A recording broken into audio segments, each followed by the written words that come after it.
Наурыз туралы аңыз. Ерте заманда қазақ елін әлсін әлі жау шауып, ел бірде олай, бірде бұлай ауып, мал жаны қырылып, ел басына ауыр күн туыпты. Сондай қилы да қасіретті жылдың бірінде Наурыз деген қария өзіне қарасты елін бастап, елге қамал, малға жайлы бір қоныс қопалы аймақты қыстапты.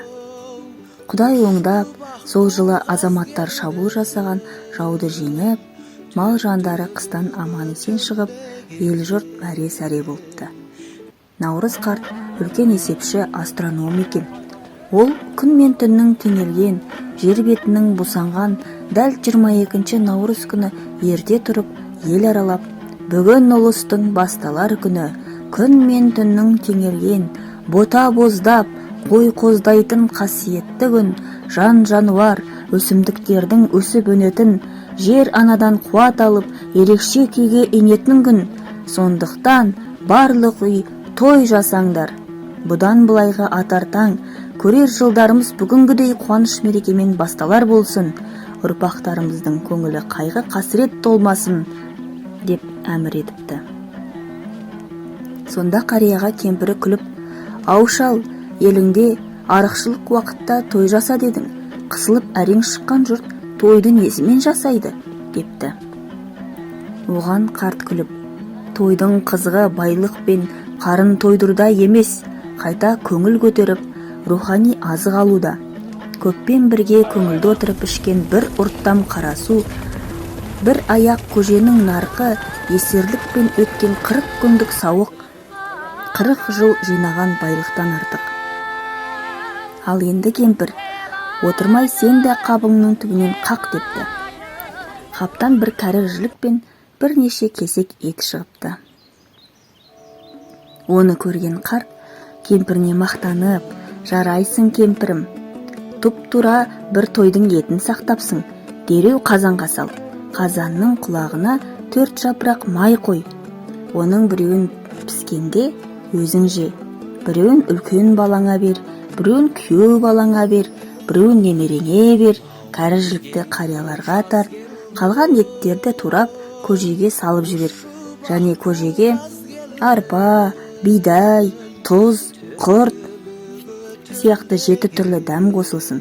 Кәрі жілік бабалар дәстүрінің жалғасы, дән өсіп, өркендеудің белгісі болсын.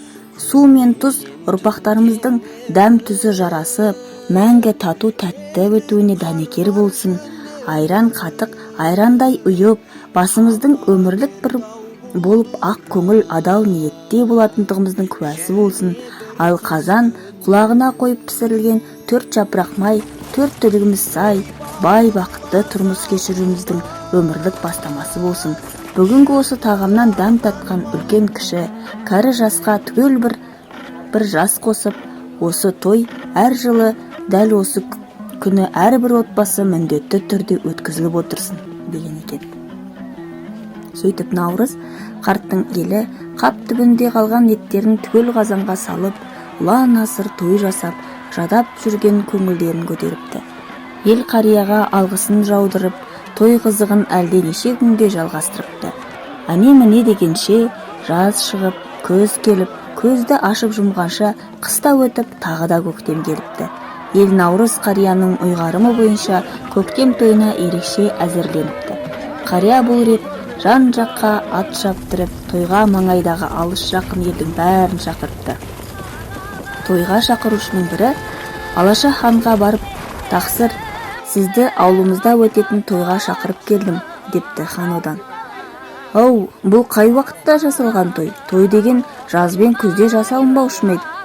Ол кімнің тойы, деп таңдана сұрапты. Тойға шақырған жігіт не дерін білмей сасқалақтап, Наурыз деген қарияның тойы, Наурыздың тойы деген. Сол күні ауа райы аса жайлы болса керек, хан шапанын жамылып далаға шыққан екен. Төбесінен қиқулап қаздар ұшып өтіпті. Көзіне дала төсінде төбіндей келе жатқан жасыл өркендер шоқтай басылыпты.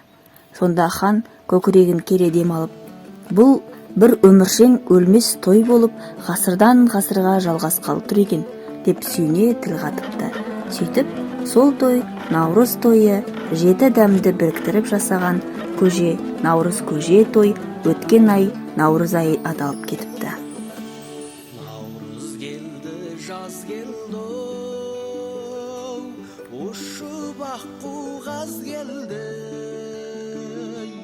төрт түлігі төлдеген, қырда шопан мәз болды.